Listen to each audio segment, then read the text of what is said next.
Mr. Cheok, what is the idea behind taste and smell through the internet?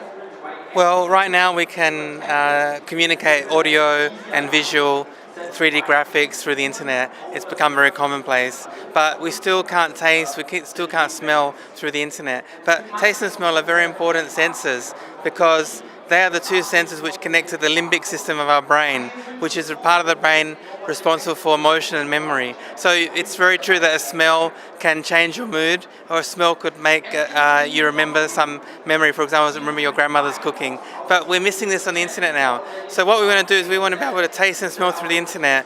We're making devices that can stimulate taste and smell using electrical signals, and therefore you can send those signals through the internet.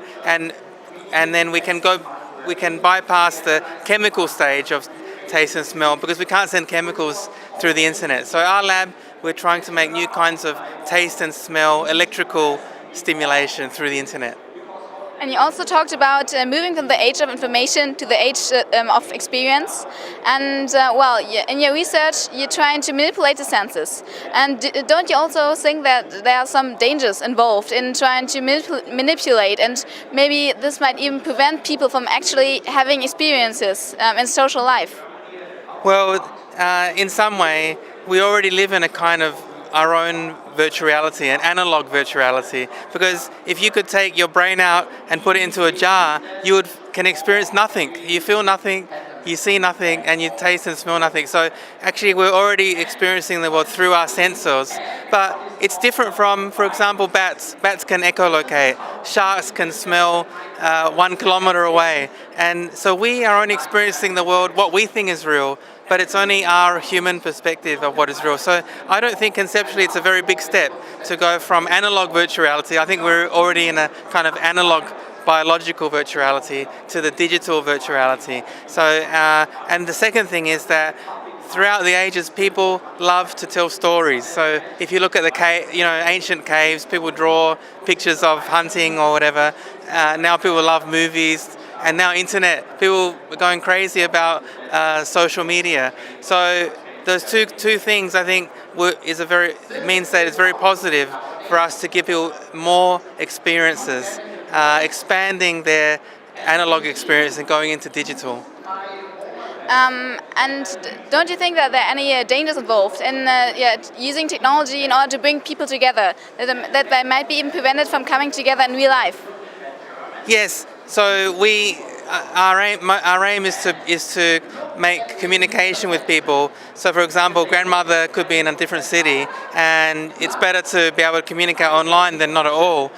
So we want to bring people together through the internet. But yes, it's true. Instead of kissing your grandmother through the internet, you could kiss a robot through the internet. So it's actually technically no different. But I think society will change. Society will adapt. And I have a very good friend based in London, Dr. David Levy, and he said that we will marry robots in 50 years, by 2050. We will even marry robots. And that might seem really, really strange and really crazy, but until recently, people thought it was strange for black and white people to marry, or for homosexuals to marry. So I think society will adapt and society will change, and we will have new kinds of relationship with technology.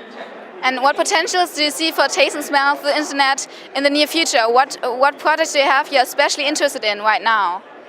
Well, I'm an engineer, so I want to make the technology that we can stimulate taste and smell using electrical signals, because therefore we can send these signals through the internet.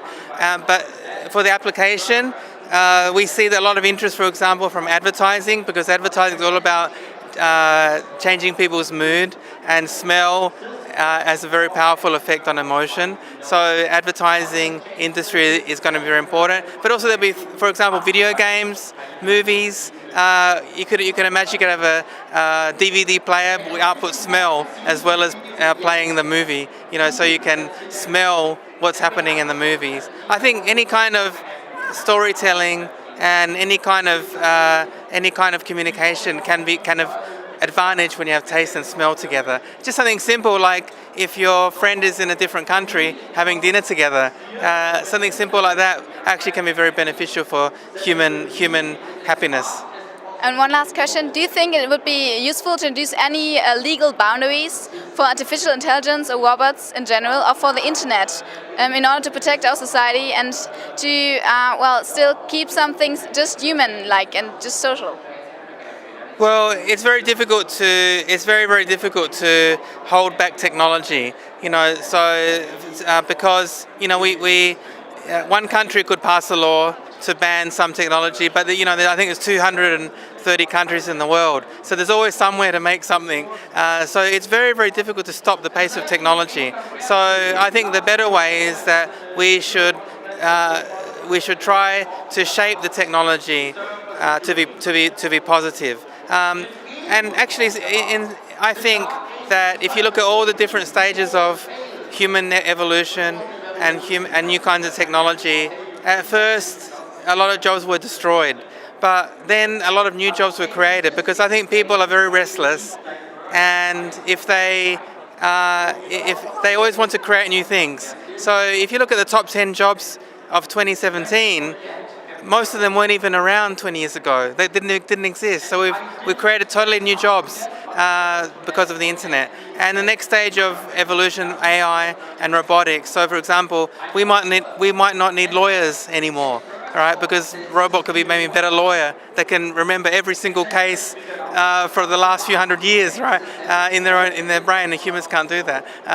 So a lot of jobs might be taken over by robots. But I think those people who before were lawyers will think of some other interesting things to do. I think in general human society does adapt. There is some difficulties at first, but then eventually more creative things will be developed.